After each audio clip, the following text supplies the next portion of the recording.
അത് ഗുജറാത്ത് ഇഷ്യൂ തൊട്ട് ഇതുവരെ നടത്തിയിട്ടുള്ള മുഴുവൻ എണ്ണത്തിനും അവരെ ഇംപീച്ച് ചെയ്യേണ്ടതാണ്. ഇപ്പൊ ഈ ഇലക്ട്രൽ ബോണ്ടിനകത്ത് ഇംപീച്ച് ചെയ്തതിനെ പറ്റി ആരെങ്കിലും സംസാരിക്കുന്നുണ്ടോ? അയാളെ ഇലക്ഷന് തോൽപ്പിച്ചാൽ മതി എന്നുള്ള കാര്യം. ശനിയാഴ്ച കൊണ്ടുപോയി എന്താണ് ജാമ്യം എടുക്കാൻ കഴിയാത്ത അവസ്ഥ ഉണ്ടാക്കി കഴിഞ്ഞാൽ പിന്നെ തിങ്കളാഴ്ചയെ പറ്റത്തുള്ളൂ. മനുഷ്യാവകാശ കമ്മീഷന് നടപടിയെടുക്കാൻ കഴിയാത്ത എന്ന് പറഞ്ഞാൽ പല്ലില്ലാത്ത സാധനങ്ങളാണ് ഉണ്ടാക്കിയിട്ടുള്ളത്. വനിതാ കമ്മീഷൻ എന്തെടുക്കുകയാണ് അതൊക്കെ?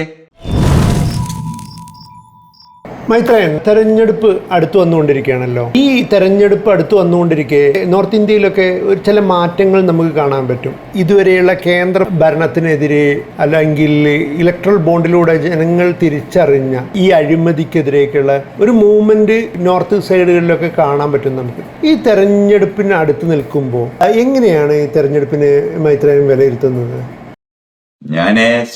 തെരഞ്ഞെടുപ്പല്ല ഞാൻ ശരിക്കും പറഞ്ഞാൽ വിലയിരുത്തുന്നത്. ഞാൻ ഇന്ത്യ എന്ന് പറയുന്ന രാജ്യത്തിന് ഒരു ലോങ് ടൈം പ്രശ്നമാണ് ഞാൻ അനുഭവിക്കുന്നത്.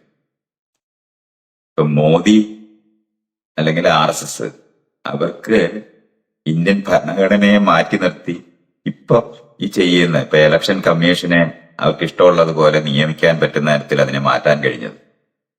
അതേപോലെ തന്നെ കോടതികളിനകത്തല്ല അവരുടെ ആൾക്കാരെ പ്രതിഷ്ഠിക്കാൻ കഴിഞ്ഞത്. കരണ്ട് ഓട്ടോണമസ് ആയിട്ട് നിൽക്കേണ്ടിയിരുന്ന കോടതി അങ്ങനെ അല്ലാതെ അതിനകത്ത് ഈ രാഷ്ട്രീയമായിട്ട് ആൾക്കാരെ ജഡ്ജിമാരെ നിയമിക്കുന്നത് എന്റെ അംഗീകാരം തേടേണ്ടത് ഇതെല്ലാം ഈ ഗവൺമെന്റിന്റെ അവസാനം സാങ്ഷൻ വേണം.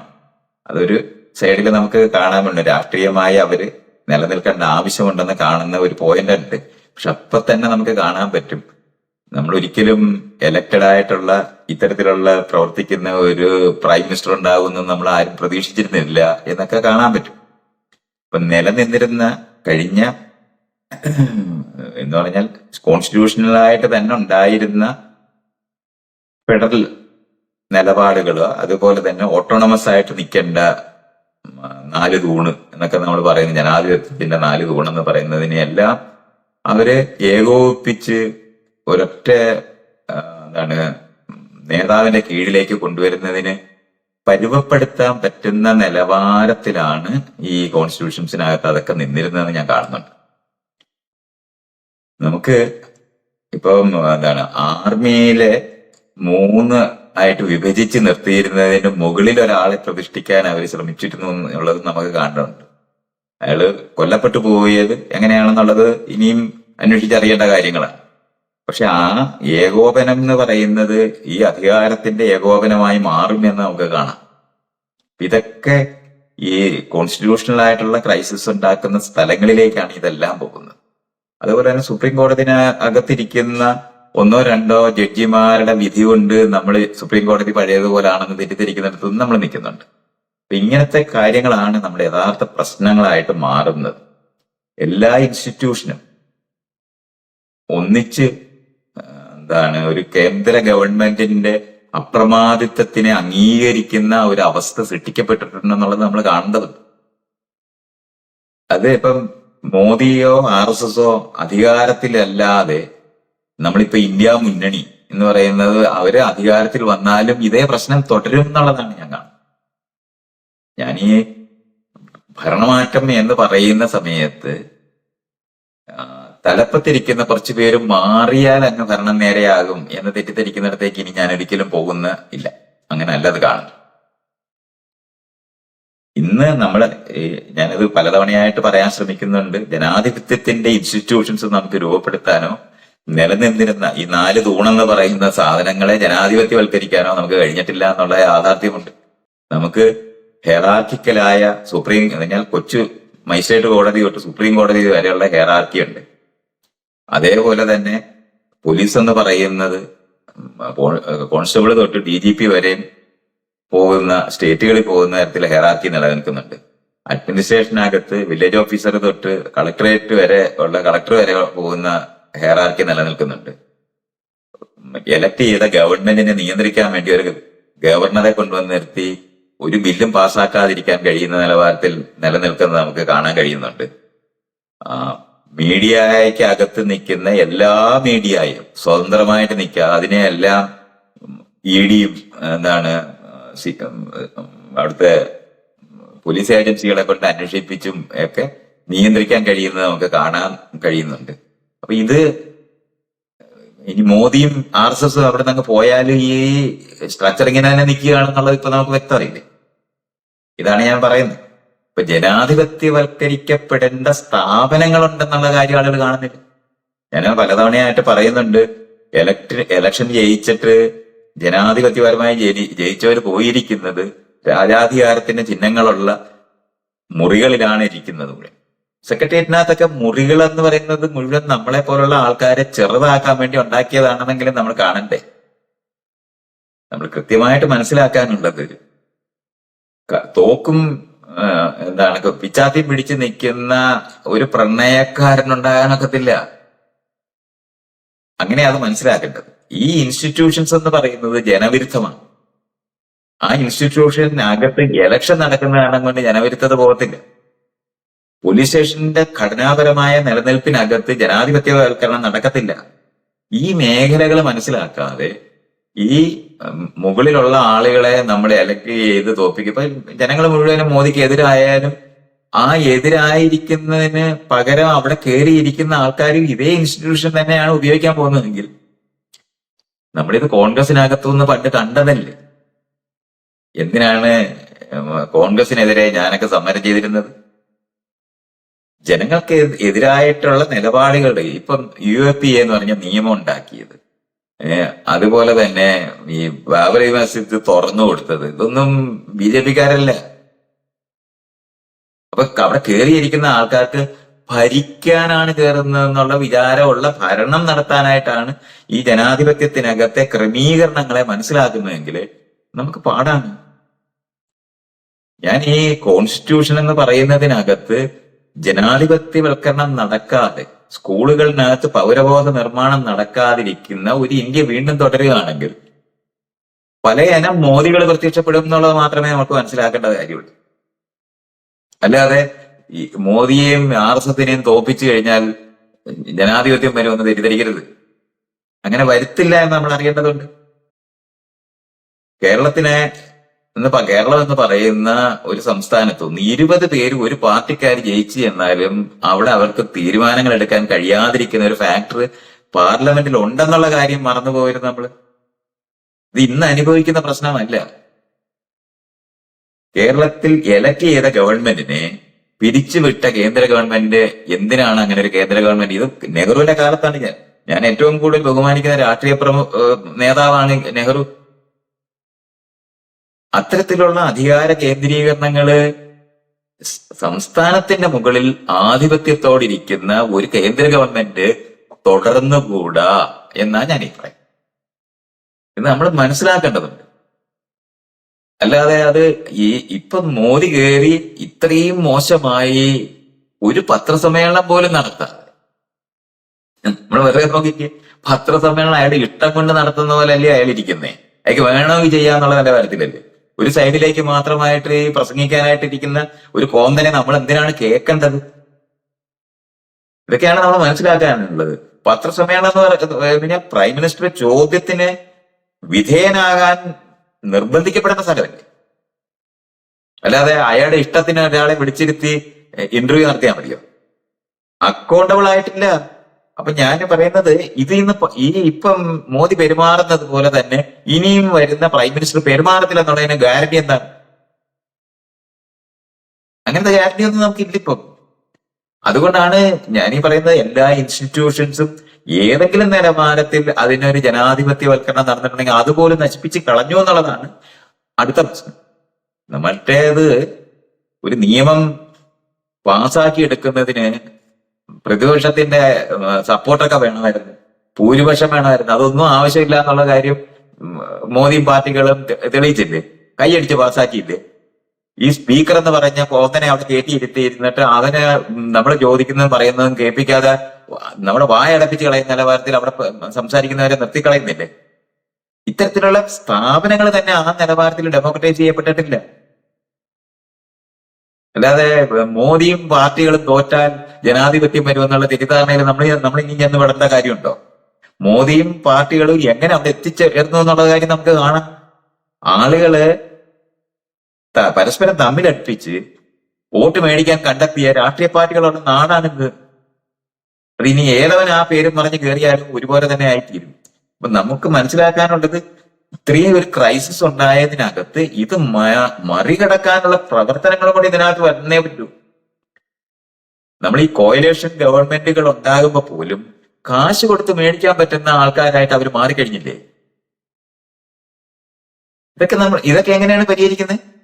അപ്പൊ നമ്മൾ മനസ്സിലാക്കാനുള്ളത്, ഇലക്ഷന് തോറ്റാലും ആരുടെ കയ്യിലാണ് കാശുള്ളവർക്ക് നിയന്ത്രിക്കാൻ പറ്റുന്ന ഒരു സമൂഹമായി അല്ലെങ്കിൽ അത്തരത്തിലുള്ള ഒരു വിഭാഗമായി രാഷ്ട്രീയ പ്രവർത്തകർ മുഴുവൻ മാറിക്കഴിഞ്ഞിരിക്കുന്നില്ലേ? നമ്മൾ ആർക്ക് വോട്ട് കൊടുത്ത് ജയിപ്പിച്ചിട്ട് എവിടെ പോകുന്നു എന്നുള്ള കാര്യം കൂടെ ചർച്ച ചെയ്യണ്ടേ? ഇതെല്ലാം ഇതിനകത്ത് നിപ്പുണ്ട്. അതുകൊണ്ടാണ് ഞാൻ ഈ പറയുന്നത്, ജാതീയമായും മതപരമായിട്ടും രാഷ്ട്രീയക്കാർ എങ്ങനെങ്കിലും വോട്ട് മേടിച്ച് ജയിച്ചാൽ മതി എന്ന് പറയുന്നിടത്തെത്തി അതിന്റെ ഈ ഇൻസ്റ്റിറ്റ്യൂഷൻസ് എന്ന് പറയുന്നത് മുഴുവനും ബ്രിട്ടീഷ് നിർമ്മിതമായ ഇൻസ്റ്റിറ്റ്യൂഷൻസ് ആണ്, ഹെറാർക്കിക്കലാണ്. അതിനകത്ത് ജനാധിപത്യമില്ല. ഇൻസ്റ്റിറ്റ്യൂഷൻസിനകത്ത് ജനാധിപത്യമില്ല എന്നുള്ളൊരു യഥാർത്ഥ പ്രശ്നം നമ്മൾ കൺഫ്രണ്ട് ചെയ്യുന്നുണ്ട്. അതുകൊണ്ട് മോദി തോറ്റ് RSS തോറ്റാൽ ഉടനെ ജനാധിപത്യം തിരിച്ചിങ്ങി വരും എന്നുള്ള തെറ്റിദ്ധാരണ എനിക്ക് ഇന്നില്ല. കാരണം മോദി വരുന്നതിന് മുമ്പ് ഇരുന്ന രാഷ്ട്രീയ പാർട്ടിക്കാരെ എതിർക്കാൻ അന്ന് നമുക്ക് ബാധ്യത ഉണ്ടായിരുന്നു. അതിന്റെ ഏറ്റവും മോശം അവസ്ഥയാണ് മോദിയും കൂട്ടരും കാണിക്കുന്നത്. അല്ലാതെ അതിനകത്ത് കയറിയിരിക്കുന്ന ആൾക്കാരെല്ലാവരും ജനാധിപത്യപരമായി പെരുമാറത്തില്ലെന്നുള്ള നമുക്ക് കേരളത്തിനകത്ത് നമുക്ക് കാണരുതോ? മുന്നിലും പുറയിലും പോലീസുമായിട്ട് നടക്കുന്ന ഒരു മുഖ്യമന്ത്രി എന്തിനു വേണ്ടി ഉണ്ടാകണം? ഞാനീ പറയുമ്പോ നമുക്ക് ഇടതുപക്ഷ ഗവൺമെന്റ് എന്ന് പറയുമ്പോൾ ജനങ്ങളിൽ നിന്ന് രക്ഷപ്പെടേണ്ട ഇടതുപക്ഷ ഗവൺമെന്റ് എങ്ങനെ ഉണ്ടാകുന്നത്? തമ്മി ഭേദം തൊമ്മൻ, അത് എനിക്ക് സംശയമൊന്നുമില്ല. തമ്മി ഭേദം തൊമ്മൻ എന്നുള്ള നിലവാരത്തിൽ ഞാൻ അതിനെ സപ്പോർട്ട് കൊടുക്കും. പക്ഷെ ഇത് അതല്ല ജനാധിപത്യത്തിനകത്ത് നമുക്ക് ആവശ്യമുള്ളത്. ഈ സാധ്യത, ജനവിരുദ്ധമായി പ്രവർത്തിക്കാനുള്ള സാധ്യത തെരഞ്ഞെടുക്കുന്ന ഗവൺമെന്റുകൾക്കുണ്ട്. അതുകൊണ്ടാണ് ഈ ഗവൺമെന്റ് എന്ന് പറയുന്നത് ഹെയറാർക്കിക്കലായി തുടരുന്ന നിലവാരത്തിൽ അത് അങ്ങനെ തന്നെ നിലനിർത്തിക്കൊണ്ട് ജനാധിപത്യം സാധ്യമല്ല. നമ്മൾ പഴയ കുടുംബങ്ങളിനകത്ത് തെരഞ്ഞെടുപ്പില്ലാതെ കുടുംബങ്ങളെ തുടർന്നാൽ അതിനകത്ത് ജനാധിപത്യം സാധ്യമില്ലെന്ന് തിരിച്ചറിയുന്നത് പോലെ തന്നെയാണ്. വീട് തൊട്ട് സുപ്രീം കോടതി വരെ ജനവിരുദ്ധമായിട്ടുള്ള സ്ഥാപനങ്ങളാണ്. അതിന്റെ ഘടന തെറ്റാണ്. സുപ്രീം കോടതി എന്ന് പറയുന്ന സുപ്രീം എന്ന് പറഞ്ഞ വാക്ക് ആവശ്യമില്ലാത്തതാണെന്നെങ്കിലും തിരിച്ചറിയണ്ടേ? ഇതൊക്കെ ഈ ഏരിയകളും കൂടെ ചർച്ച ചെയ്യുന്നു. നമ്മൾ ഇപ്പൊ ഇത്രയും വലിയ ത്രെറ്റ്, മോദിയെ പോലെ ശരിക്കും പറഞ്ഞ ജനവിരുദ്ധനായ ഒരു ക്രിമിനൽ ഇപ്പൊ നമുക്ക് വെറുതെ ആ ഇലക്ട്രൽ ബോണ്ടോ അല്ലെന്നുണ്ടെങ്കിൽ എന്താണ് ഈ നാട്ടിനകത്ത് ജനങ്ങളോട് വിരുദ്ധമായിട്ട് മണിപ്പൂരിനോട് അക്കൗണ്ടബിൾ അല്ലാതിരിക്കുന്ന ഒരു പ്രൈം മിനിസ്റ്ററിനെയൊക്കെ വിചാരണ ചെയ്യാൻ നമുക്ക് കഴിയാതെ പോകുന്നില്ലേ? അവരെ ഇലക്ഷന് തോപ്പിച്ചാൽ മാത്രം മതിയോ? 5 കൊല്ലം നമ്മൾ സഹിക്കണോ? ഇതെന്താണ് ഈ പ്രശ്നം? ഈ ഏരിയകളൊക്കെ ചർച്ച ചെയ്യാതെ ഞാൻ പറഞ്ഞ പത്രസമ്മേളനം ഇത്രയും നാളായിട്ട് 10 വർഷമായിട്ട് പത്രസമ്മേളനം നടത്താതെ ഒരു എന്താണ് പ്രൈം മിനിസ്റ്റർക്ക് ഇരിക്കാൻ പറ്റുന്നത് എങ്ങനെയാണെന്നുള്ള കാര്യം നമ്മൾ ആലോചിക്കണ്ടേ? ഈ സാധ്യത ഇനിയും വരുന്ന പ്രൈം മിനിസ്റ്റർ ചെയ്യത്തില്ലെന്ന് നിങ്ങൾ വിചാരിക്കുന്നുണ്ടോ? എല്ലാ കള്ളന്മാരും അതുപോലെ തന്നെ ആലോചിക്കും. മോദി കള്ളന്മാരുടെ നേതാവായിരിക്കാനായിട്ട് കഴിയുന്ന സാധ്യത മറ്റുള്ള കള്ളന്മാരും കണ്ടെത്തും എന്നുള്ളതാണ് ഞാൻ ഈ പറയുന്നത്. ഇത് നമ്മൾ കാണാതെ ഇതൊരു ക്രൈസിസ് ആണ്, ജനാധിപത്യത്തിന്റെ ക്രൈസിസ് ആണ്. ഈ ഇൻസ്റ്റിറ്റ്യൂഷൻസിനകത്തൂടെ ജനാധിപത്യം സാധ്യമല്ലെന്നാണ് ഞാൻ ഈ പറയുന്നത്. സ്കൂളിനകത്ത് ജനാധിപത്യമില്ല, വിദ്യാഭ്യാസത്തിനകത്ത് ജനാധിപത്യമില്ല, പോലീസിനകത്ത് ജനാധിപത്യമില്ല, പട്ടാളത്തിനകത്ത് പട്ടാളമൊക്കെ ഞാൻ പറഞ്ഞാൽ അഴിച്ചു പണിയേണ്ട സാധനങ്ങളാണ് ഇതൊക്കെ. കോടതി എഴുതേണ്ട സാധനമാണ്. ഒരു ജൂറി സിസ്റ്റം നമുക്ക് ഉണ്ടാക്കിയെടുക്കാൻ കഴിഞ്ഞിട്ടില്ല. ഇതൊക്കെ നമ്മൾ മനസ്സിലാക്കേണ്ട. ഈ ഏരിയകൾ ഒന്നും തന്നെ മിണ്ടാതെ നമ്മളെല്ലാവരും കൂടെ എലക്ട് ചെയ്ത് മോദിയെ തോപ്പിച്ചാൽ ജനാധിപത്യം തിരിച്ചു വരുമെന്നുള്ള തെറ്റിദ്ധാരണയിലെ എങ്ങനെ പെടുന്നത്? ജനവിരുദ്ധമായ നിയമങ്ങള് കോൺഗ്രസ് ഭരിച്ചുകൊണ്ടിരുന്ന സമയത്ത് ഉണ്ടായിട്ടില്ലേ? അതെങ്ങനെ സാധിക്കുന്നത്? ഇതൊക്കെ ഈ ഏരിയ മേഖലയൊക്കെ നമ്മൾ നോക്കണ്ടേ? ഇപ്പൊ ED എന്ന് പറയുന്ന സാധനത്തിനെ മോദി എടുത്ത് ഇങ്ങനെ ഉപയോഗിക്കും. ഇപ്പൊ ED ഉണ്ടാക്കിയത് ആരാണെന്ന് നമ്മൾ ആരെങ്കിലും സംസാരിക്കുന്നുണ്ടോ? എന്തിനാണ് അത് ഉണ്ടാക്കിയതെന്ന്? UAPA എന്ന് പറയുന്ന നിയമം ഈ കേരളത്തിലെ ഗവൺമെന്റ് വരെ എടുത്ത് ഉപയോഗിച്ചിട്ടുണ്ടല്ലോ. അതെങ്ങനെയാണ് അങ്ങനെ ചെയ്യാൻ പറ്റുന്നത്? NSA എന്ന് പറഞ്ഞാൽ നിയമം ഉണ്ടല്ലോ, നാഷണൽ സെക്യൂരിറ്റി ആക്ട് എന്ന് പറഞ്ഞ്. ഇതെല്ലാം നമ്മൾ ഈ തരത്തിലുള്ള ജനവിരുദ്ധമായ നിയമങ്ങൾ മുഴുവൻ ഉണ്ടായിരിക്കുന്നിടത്തും അതേപോലെ തന്നെ എന്താണ് ഈ മനുഷ്യാവകാശ കമ്മീഷന് നടപടിയെടുക്കാൻ കഴിയാത്ത എന്ന് പറഞ്ഞാൽ പല്ലില്ലാത്ത സാധനങ്ങളാണ് ഉണ്ടാക്കിയിട്ടുള്ളത്. വനിതാ കമ്മീഷൻ എന്തെടുക്കുകയാണ് അതൊക്കെ? കുട്ടികള് നമ്മൾ വെറുതെ നിങ്ങളെ നോട്ടീസ് അയക്കാനായിട്ട് ഒരു വനിതാ കമ്മീഷൻ, നോട്ടീസ് അയക്കാൻ ഒരു മനുഷ്യാവകാശ കമ്മീഷൻ, നോട്ടീസ് അയക്കാനായിട്ട് ബാലാവകാശ കമ്മീഷൻ ഒക്കെ ഉണ്ടായിട്ട് എന്താ പ്രയോജനം? റൈറ്റ് ടു നോ, ട്രാൻസ്പെറൻസിക്ക് വേണ്ടി ഉണ്ടായ നിയമത്തിനകത്തെ അതിന്റെ സകല തരത്തിലുമുള്ള അന്വേഷണം നിഷേധിക്കുന്ന നിലവാരത്തിൽ നിയമം ഉണ്ടാക്കാനായിട്ട് ഈ പ്രൈം മിനിസ്റ്റർ എന്ന് പറഞ്ഞ കോന്തന് കഴിഞ്ഞില്ലേ? ഇതിന്റെ ഈ ഘടനയെ പറ്റിയാണ് നമ്മൾ സംസാരിക്കേണ്ടത്. അവിടെ ഇരിക്കുന്നവൻ മര്യാദകേടായി പെരുമാറാനായിട്ട് സാധ്യമാക്കുന്ന ഭരണഘടനാ സംവിധാനങ്ങളെ അഴിച്ചു പണിയേണ്ടതുണ്ട്. അത് ഈ ഇലക്ഷനോടൊപ്പം കണിശമായിട്ട് നമ്മൾ ഉന്നയിക്കുകയും പറയുകയും ചെയ്യുകയും വേണം. ഇതേപോലെ തന്നെ നമ്മൾ അനുഭവിക്കുന്ന ഒരു പ്രശ്നമാണ് വലിയ സ്റ്റേറ്റും ചെറിയ സ്റ്റേറ്റും തമ്മിലുള്ള അൺഈക്വലായിട്ടുള്ള നിലപാട്. UP എന്ന് പറയുന്ന ഒരൊറ്റ സ്റ്റേറ്റ് അല്ലെന്നുണ്ടെങ്കിൽ ആ ഹിന്ദി ബെൽറ്റ് എന്ന് പറയുന്നവർക്ക് ചേർന്നിരുന്നിട്ട് ബാക്കിയുള്ള വിഭാഗങ്ങളെ മുഴുവൻ ആധിപത്യത്തോടെ പെരുമാറാൻ കഴിയുന്ന ഒരു സ്റ്റേറ്റ് ഒരു സെൻട്രൽ ഗവൺമെന്റ് എന്ന് പറയുന്ന സാധനത്തിനെ എടുത്ത് പൊളിച്ചു കളയേണ്ടതാണ്. യൂണിയൻ ഗവൺമെന്റ് എന്ന് വിളിക്കപ്പെടേണ്ടതാണ്. ഫെഡറൽ സ്റ്റേറ്റുകൾ ഉണ്ടാക്കേണ്ടതാണ്. ഇനി ഒരു മോദി ഉണ്ടാകരുത് എന്നുള്ളതാണ് പറയുന്നത്. അല്ല മോദിയെ തോൽപ്പിക്കുന്നതാണ് അല്ല ജനാധിപത്യത്തിന്റെ പ്രശ്നം. മോദിയെ സാധ്യമാക്കിയ ഭരണഘടനാ സംവിധാനങ്ങളെയാണ് നമ്മൾ നോക്കേണ്ടത്. ഞാൻ പറഞ്ഞില്ല, 10 വർഷമായിട്ട് പത്രസമ്മേളനം നടത്താനായിട്ട് അവകാശം ഉണ്ടായിക്കൂടാ. You should be accountable. ഏത് പ്രൈം മിനിസ്റ്റർ എന്നല്ല, പ്രൈം എന്നുള്ള വാക്ക് തൊട്ട് കളയണം. ഞാനിതൊക്കെ പറയുന്നത് ജനാധിപത്യം ലോകത്ത് എവിടെങ്കിലും ഉണ്ടാക്കി വെച്ചിരിക്കുന്ന സാധനമല്ല എടുത്ത് അങ്ങോട്ട് പ്രാക്ടീസ് ചെയ്യാൻ നമ്മൾ കണ്ടെത്തേണ്ടതാണ്. നമ്മുടെ ഉത്തരവാദിത്തമാണ്, ജനങ്ങളുടെ ഉത്തരവാദിത്തമാണ് ജനാധിപത്യവൽക്കരണം നടക്കേണ്ടത്. എനിക്കൊരു അഭിപ്രായമുണ്ട്, അത് നിങ്ങൾ കേട്ടിട്ട് തീരുമാനങ്ങൾ എടുക്കണം. ഭൂരിപക്ഷം എന്ന് പറയുന്നത് മെജോറിറ്റേറിയനിസത്തിലേക്ക് പോകരുത്. അപ്പൊ ഈ നിലവാരത്തിലുള്ള പ്രശ്നങ്ങളെ കൂടെ കണക്കിലെടുത്ത് ചർച്ച ചെയ്യേണ്ട കാലത്തിലാണ് നമ്മൾ നിൽക്കുന്നത്.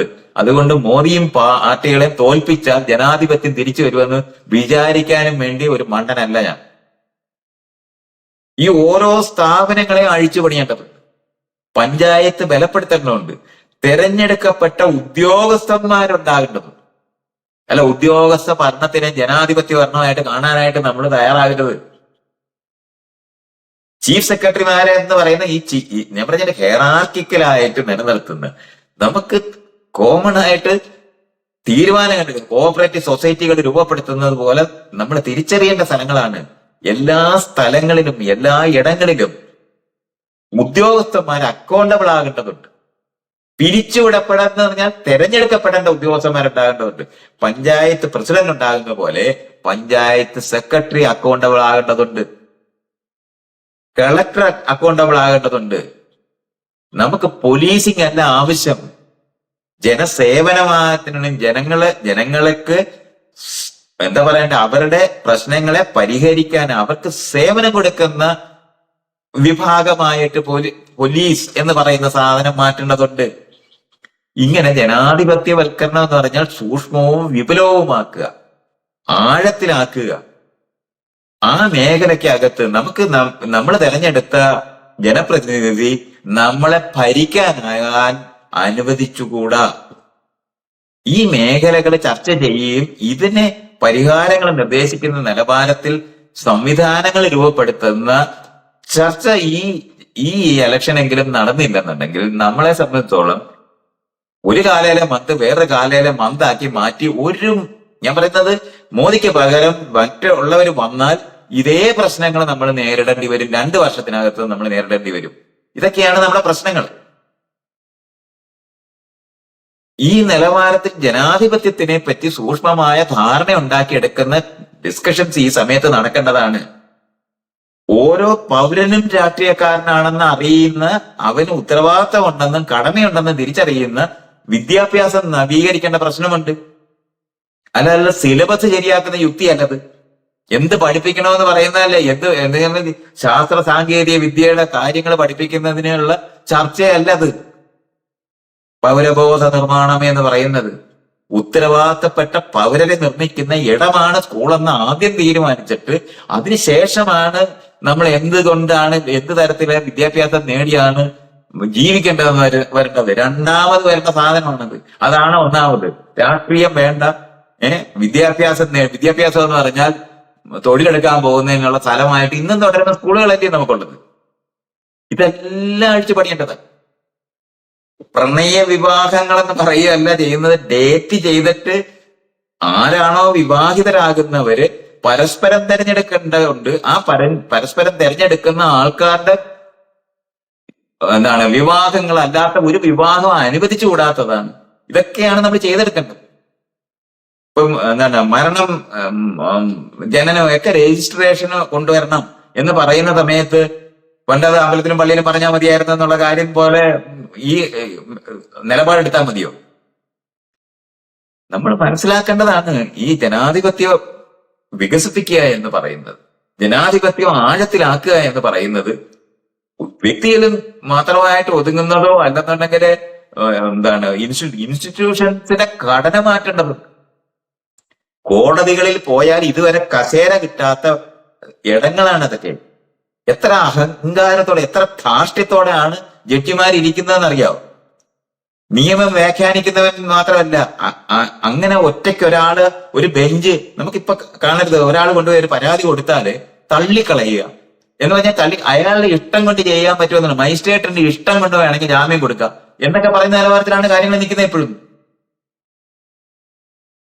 ശനിയാഴ്ച കൊണ്ടുപോയി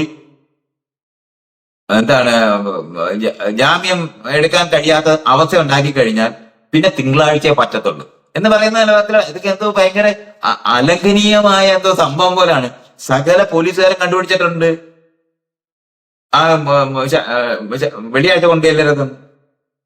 അപ്പൊ ജാമ്യം കിട്ടാതായി പോകുന്നു. ഇങ്ങനെയൊക്കെ പറയുന്ന ലൂപ്പുകളെ എന്നെ പറ്റിയൊന്നും ആർക്കും ചർച്ച ചെയ്യുന്നുണ്ടോ? 3 മാസം ഒരു ജാമ്യം കിട്ടാതെ ഒരാള് കിടക്കാൻ പറ്റുന്ന നിയമം ഉണ്ടാക്കിയിരിക്കുന്നത് മോദി ഉപയോഗിക്കുമ്പോൾ മാത്രം തെറ്റായി പോകുന്നെന്നുള്ള നിലപാടിൽ ചർച്ച ചെയ്യാൻ പറ്റുമോ? UAPA നിയമം എങ്ങനെ ഉണ്ടായെന്നുള്ള കാര്യം ചർച്ച ചെയ്യണ്ടേ? നമ്മൾ ലോങ് ടൈം ആയിട്ട് ആലോചിക്കുമ്പോഴാണ് കേന്ദ്ര ഗവൺമെന്റ് സംസ്ഥാന ഗവൺമെന്റിന് മുകളിൽ പ്രവർത്തിക്കുന്ന ഒരു സ്ഥാപനമാക്കിക്കൂടാ. നമ്മൾ തെരഞ്ഞെടുത്തവരാണ് അവരെല്ലാം. നമ്മളെ ഭരിക്കാനായിട്ട് ഒരുത്തനെ ആവശ്യമില്ല. ഇവിടെ ഭരിക്കാൻ ആളിനെ ആവശ്യമില്ല. സേവനവും ക്രമീകരണവും ആണ് ചെയ്യേണ്ടത്. അത് എന്ത് ചെയ്താണ് അത് ചെയ്തെടുക്കേണ്ടതെന്നുള്ളതിന്റെ റിസർച്ചാണ് നമ്മുടെ ജനാധിപത്യത്തിനകത്ത് നടക്കേണ്ടത്. ഈ മേഖലകളെ പറ്റി ചർച്ച ചെയ്യാതെ ഈ ഇലക്ഷനെ മാത്രം മോദിയെയും പാർട്ടിയെയും തോപ്പിക്കും. മോദിയും പാർട്ടി എന്ന് പറഞ്ഞാൽ ഏറ്റവും കുറ്റവാളികളാണ്, ക്രിമിനൽസാണ്. അത് ഗുജറാത്ത് ഇഷ്യൂ തൊട്ട് ഇതുവരെ നടത്തിയിട്ടുള്ള മുഴുവൻ എണ്ണത്തിനും അവരെ ഇംപീച്ച് ചെയ്യേണ്ടതാണ്. ഇപ്പൊ ഈ ഇലക്ട്രൽ ബോണ്ടിനകത്ത് ഇംപീച്ച് ചെയ്തതിനെ പറ്റി ആരെങ്കിലും സംസാരിക്കുന്നുണ്ടോ? അയാളെ ഇലക്ഷന് തോപ്പിച്ചാൽ മതി എന്നുള്ള കാര്യം. മോദിയെ ഇലക്ഷന് തോപ്പിക്കുന്നതല്ല, ഇംപീച്ച് ചെയ്യേണ്ടതാണ്. ആ മോദി ഷാ എന്ന് പറയുന്ന 2 ക്രിമിനൽസ് ആണ് അതിനകത്ത് ഇരിക്കുന്നത്. ആ വിദ്വാന്മാര് അങ്ങനെ തുടരാൻ കഴിയുന്ന സംവിധാനം എങ്ങനെ ഉണ്ടായെന്നുള്ള കാര്യം നമ്മൾ നോക്കണ്ടേ? 5 വർഷം അധികാരത്തിലേറുന്ന സമയത്ത് ആ അധികാരം ഉപയോഗിച്ച് അവരെ സംരക്ഷിക്കാൻ കഴിയുന്ന സംവിധാനം നിലനിർത്തിക്കൊണ്ട് എങ്ങനെയാണ് നിങ്ങൾ ജനാധിപത്യം ഉണ്ടാക്കാൻ പറ്റുമെന്ന് വിചാരിക്കുന്നത്? ഈ മേഖലകളിനെ പറ്റി ചർച്ച ചെയ്യാതെ ഇലക്ഷന് ജയിച്ചാലും തോറ്റാലും മതി, സകലതും ആയെന്ന് വിചാരിക്കാനായിട്ട് അത് ഇനിയും നമ്മൾ ഇതിനകത്ത് പഠിക്കണോ? ഞാൻ പറഞ്ഞില്ല, രാഷ്ട്രീയ പ്രവർത്തനം തുടങ്ങിയ സമയം തൊട്ട് കേന്ദ്ര ഗവൺമെന്റിന്റെ മോശമായ നടപടികൾക്കെതിരായിട്ട് നമ്മൾ പ്രതിഷേധിക്കുക എന്ന് പറയുന്നത് എന്നും ചെയ്തിരുന്നതല്ലേ? 70 വർഷം കഴിഞ്ഞില്ലേ? എന്തുകൊണ്ടാണ് അതൊക്കെ മാറാൻ പറ്റാതിരിക്കുന്നത്? അപ്പൊ ഈ മേഖലകളെ പറ്റി ചർച്ച ചെയ്യാതെ നമ്മൾ ഈ ഇലക്ഷൻ മാത്രമായിട്ട് എന്നുവെച്ചാൽ മോദിയും പാർട്ടിയും തോപ്പിക്കും. മോദിയും പാർട്ടി എന്ന് പറയുന്നത് ആ ഭരണ സംവിധാനത്തിനകത്തുണ്ടായിരിക്കുന്ന ഏറ്റവും മോശം എക്സ്പ്രഷൻ മാത്രമാണ്. ആ സാധ്യത ഉണ്ട്, ഇത്രയും മോശപ്പെട്ട് ഭരിക്കാൻ പറ്റും, ഇത്രയും അധികം അധികാരം കേന്ദ്രീകരിക്കാൻ പറ്റും. അയാള് നമുക്ക് ആലോചിക്കാൻ വയ്യാത്ത കാര്യത്തിൽ അവകാശമായിട്ട് ഒരു ലോകത്തൊരു വിവരവും ഇല്ലാതെ ഒരക്ഷരം അറിഞ്ഞുകൂടാത്തവൻ മഹാനാണെന്ന് തോന്നിപ്പിക്കാനായിട്ട് കഴിയുന്ന തരത്തിൽ പെയിന്റ് ചെയ്യാൻ കഴിയുന്നു എന്നുള്ള ഒരു കുറ്റിച്ചൂലിനെ പകരം പോലും വെക്കാൻ പറ്റുന്ന ഒരുത്തനെ ബുദ്ധിയുള്ളവനാണെന്നും അവൻ നേതാവാണെന്നൊക്കെ നമ്മളെ കൊണ്ട് തോന്നിപ്പിക്കുന്നിടത്ത് എത്തിക്കാൻ കഴിഞ്ഞില്ലേ? പ്രചരണം കൊണ്ട് മാത്രം എത്ര ആ അമ്പലം ഉണ്ടാക്കാനും അതിന് പൂജാരിയായിട്ട് കുത്തിയിരിക്കാനും ഇങ്ങനെയൊക്കെ കഴിയുന്ന ഒരു കഴുത പ്രധാനമന്ത്രിയായിട്ട് ഇരിക്കാനായിട്ടുള്ള സാധ്യത കൊടുത്തത് എങ്ങനെയാണെന്നുള്ള കാര്യത്തിന് നമ്മൾ ഉത്തരം പറയണ്ടേ? ഇതൊക്കെ എന്താ കാണാതെ പോകുന്നത്? സകലരെയും വാങ്ങാൻ പറ്റും, പണം കൊണ്ട് വാങ്ങാൻ പറ്റുന്ന സാധ്യതയുള്ള ഒരു ഭരണ സംവിധാനത്തിനകത്തേക്ക് നമ്മൾ ഇരിക്കുന്നത്. ഈ ഏരിയകൾ ചർച്ച ചെയ്യാതെ ജനാധിപത്യം തിരിച്ചു കൊണ്ടുവരും. ഈ ഇലക്ഷന് തോപ്പിച്ചു കഴിഞ്ഞാൽ ജനാധിപത്യം വരും. ഇലക്ഷൻ എന്ന് പറയുന്നത് അതിനകത്തെ ഒരു ഘടകം മാത്രമാണ്. എലക്ട് ചെയ്ത് ഉണ്ടാകുന്ന ആൾക്കാർ ഏറ്റവും മോശപ്പെട്ട ഭരണകർത്താക്കളായി മാറാൻ, അതിനകത്ത് ഇടപെടാൻ നമുക്ക് കഴിയാതായി പോയിരിക്കുന്നു എന്ന് തിരിച്ചറിയാനുള്ള ഇടമാണ് മോദി തന്നതെന്നാണ് മനസ്സിലാക്കേണ്ടത്. എന്നിട്ട് നമ്മള് ആൾക്കാർ പറയും മോദിയും പിണറായി ഒരുപോലെയാണ് എന്ന് പറയുമ്പോൾ സംവിധാനം മോശമാണ് നമ്മൾ തിരിച്ചറിയണം. ജനാധിപത്യ വിരുദ്ധമായി ആളുകൾക്ക് പെരുമാറാനുള്ള ഇടം കൊടുക്കുന്ന ഭരണ സംവിധാനങ്ങൾ ഉണ്ടായിക്കൂടാ, ക്രമീകരണമായി മാറണം. ജനങ്ങൾക്ക് ഈ ചെയ്യുന്ന കാര്യം ചോദിക്കാനും പറയാനും പറ്റുന്ന ട്രാൻസ്പെറൻസി ഉണ്ടാക്കുന്ന നിയമങ്ങൾ കൂടുതൽ ബലപ്പെടുത്തേണ്ടതുണ്ട് എന്ന് മനസ്സിലാക്കിക്കൊണ്ട് അത്തരത്തിലുള്ള സംവിധാനങ്ങളെ പറ്റി ഒറ്റ ഉദ്യോഗസ്ഥന്മാരെ ജീവിതകാലം മുഴുവനും അധികാരത്തിലിരിക്കാൻ അനുവദിച്ചുകൂടാ. ഇലക്ഷൻ നടക്കാതിരുന്നാലും ഭരണം നടക്കുന്ന സംവിധാനം നിലനിന്നുകൂടാ. ഇതാണ് നമ്മൾ മനസ്സിലാക്കേണ്ടത്. ഇപ്പൊ അടുത്ത 10 കൊല്ലം ഇലക്ഷൻ നടന്നില്ലേ ഭരണം നടക്കത്തില്ലേ? ഭരണം നടക്കും. ഭരണമല്ല നമുക്ക് ആവശ്യമെന്നും സേവനവും ക്രമീകരണവുമാണ് ആവശ്യമെന്ന് ഞാൻ 100 തവണ പറയാറുണ്ട്. ഈ പറയുമ്പോ ഇത് മനസ്സിലാക്കാതെ നമ്മൾ ഈ ജനാധിപത്യം എന്ന് പറയുന്നത് എവിടുന്നോ താനെ വന്ന് വീഴും എന്നുള്ള നിലവാരത്തിൽ നമ്മൾ ഉണ്ടാക്കേണ്ടതാണ്. തെരഞ്ഞെടുപ്പ് എന്ന് പറഞ്ഞാൽ അതിനകത്ത് ഒരു ഘടകം മാത്രം, അതിൽ ചുരുക്കരുത്. നമ്മൾ ആഴത്തിൽ ആലോചിക്കേണ്ട സ്ഥലമാണിത്. ജനാധിപത്യം ഇനിയും ഉണ്ടാകാത്ത ലോകമാണ് ഞാൻ പറയുന്നത്. ഞാനിപ്പോ അമേരിക്കയിലായിരിക്കുന്നത്. ഇവിടുത്തെ പ്രസിഡന്റ് നടക്കുന്നത് പഴയ രാജാക്കന്മാരെ പോലെ തന്നെയാണ്. മുന്നിൽ ഇതേ മോദി നടക്കുന്ന പോലെ തന്നെ ഇവിടുത്തെ പ്രസിഡന്റ് നടക്കുന്നത്. അതിനകത്ത് ജനാധിപത്യം ഉണ്ടെന്ന് തെറ്റിദ്ധരിക്കണം. ലോകവ്യാപകമായ ആയുധം ഉണ്ടാക്കി ആളുകളെ മേളിൽ ബോംബെടുന്ന ഒരു ജനാധിപത്യ ഭരണ സംവിധാനമാണ് ഈ ഇവിടെ ഇരിക്കുന്നത്. ഇതിന്റെ തുടർച്ചയാണ് ഈ മറ്റു സ്ഥലത്തെല്ലാം ഉള്ളത്. ജനപ്രതിനിധികളാണെന്നുണ്ടെങ്കിൽ ജനങ്ങളുടെ നടുവിൽ നിന്ന് രക്ഷപ്പെടാനായിട്ട് മുന്നിലും പുറകിലും പോലീസുമായിട്ട് നടക്കുന്ന ഒരു സ്ഥാപനം ഉണ്ടായിക്കൂടാ. കാർ ഓടിക്കുമ്പോൾ ആക്സിഡന്റ് ഉണ്ടാകാതെ നോക്കുന്ന അത്രയുള്ള സേഫ്റ്റി മെഷേഴ്സ് മനുഷ്യർക്ക് എടുക്കാം. അതെനിക്ക് മനസ്സിലാവും. അല്ലാതെ രക്ഷപ്പെട്ടിരിക്കാൻ പറ്റുന്ന റോഡിൽ ഇറങ്ങാതിരിക്കാൻ പറ്റുന്ന നിലവാരത്തിൽ ഒരു ഡ്രൈവർ ഉണ്ടാകുക, ഇതൊക്കെ നമുക്ക് ആലോചിക്കാൻ പറ്റുക. അക്കൗണ്ടബിലിറ്റി ഇല്ലാത്ത പ്രശ്നങ്ങളുണ്ട്. അതിനി ഏതവനെ അവിടെ തെരഞ്ഞെടുത്താലും അവനെല്ലാം ഇതുപോലെ വഷളായി മാറും. അത് മാത്രമാണ് അതിനകത്തെ തെളിവ്. ഈ മേഖലകളെ പറ്റി ആലോചിക്കേണ്ട ഇടമാണ് നമ്മുടെ ഈ ഇലക്ഷന്. അതുകൊണ്ട് ഈ സംവിധാനങ്ങൾ അത് കോടതി അഴിച്ചു പണിയണം,